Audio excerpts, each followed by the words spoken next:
Selamat pagi Bu, saya Angelina Purba dari kelas 12 IPA 2. Dalam video kali ini saya akan menjelaskan ulang tentang tokoh Gregorius Siddhartha Soegijo. Gregorius Siddhartha Soegijo lahir pada tanggal 30 November 1932. Beliau adalah seorang pematung terkenal Indonesia.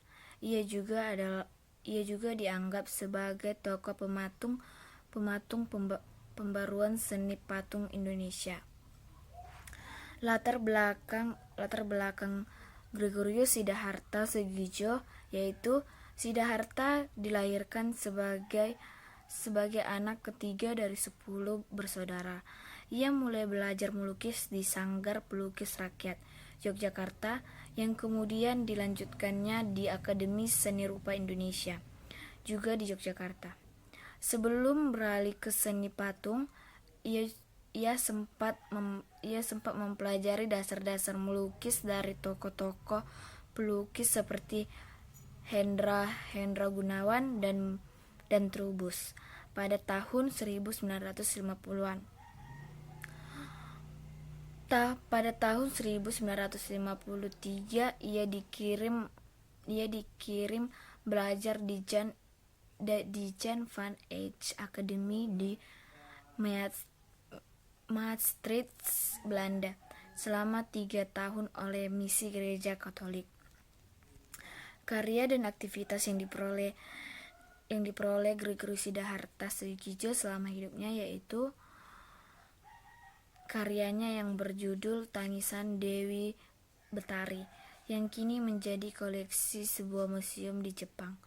Karya patungnya itu melawan konvensi seni patung barat maupun lokal karena bentuknya yang pipi sehingga dianggap bukan patung. Siddhartha juga menggunakan media yang tidak lazim dalam seni patung seperti beras atau mata uang. Ia juga menjelajahi berbagai media seni rupa lainnya seperti seni lukis, cetak, saring, keramik, dan kerajinan tangan. Karya-karya lain yang membuatnya terkenal antara lain adalah Tonggak Samudra, Monumen Pelabuhan Peti Kemas di kawasan Tanjung Priok, Jakarta Utara, Garuda Pancasila di atas podium gedung MPR atau DPR, patung Bung Karno di makamnya di Blitar, tata ruang monumen proklamasi yang menghadirkan deretan pilar deformasi dan bentuk sayap Garuda yang menjadi latar belakang tokoh proklamasi, Soekarno-Hatta.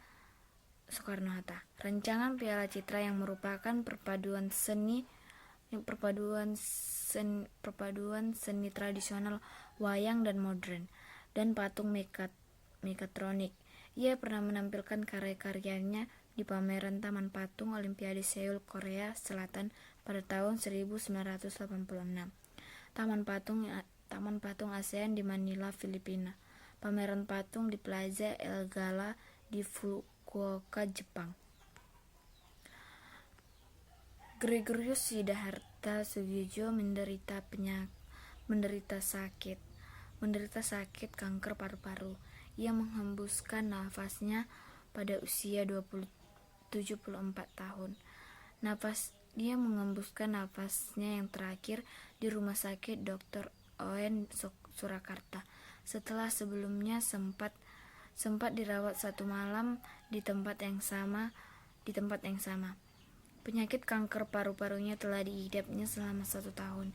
Ia juga pernah dirawat di Bethesda, Jakarta, dan disitulah penyakitnya diketahui. Ia kemudian dibawa ke Rumah Sakit Universitas Nasional Singapura, dan di sana diketahui bahwa tumor yang diidapnya pada tulang konversi sudah menjalar ke paru-paru. Kemoterapi yang dijalaninya tidak dapat menyelamatkan nyawanya. Jenazahnya dimakamkan di pemakaman keluarga besar Moherdani di Astana Bonoloyo, Kadipiro, Solo pada 5 Oktober 2006. Sekian dari video penjelasan saya tentang Gregorius Siddhartha Soegijo. Apabila ada kata yang salah, saya mohon maaf. Atas berakhirnya video saya ini, saya ucapkan terima kasih.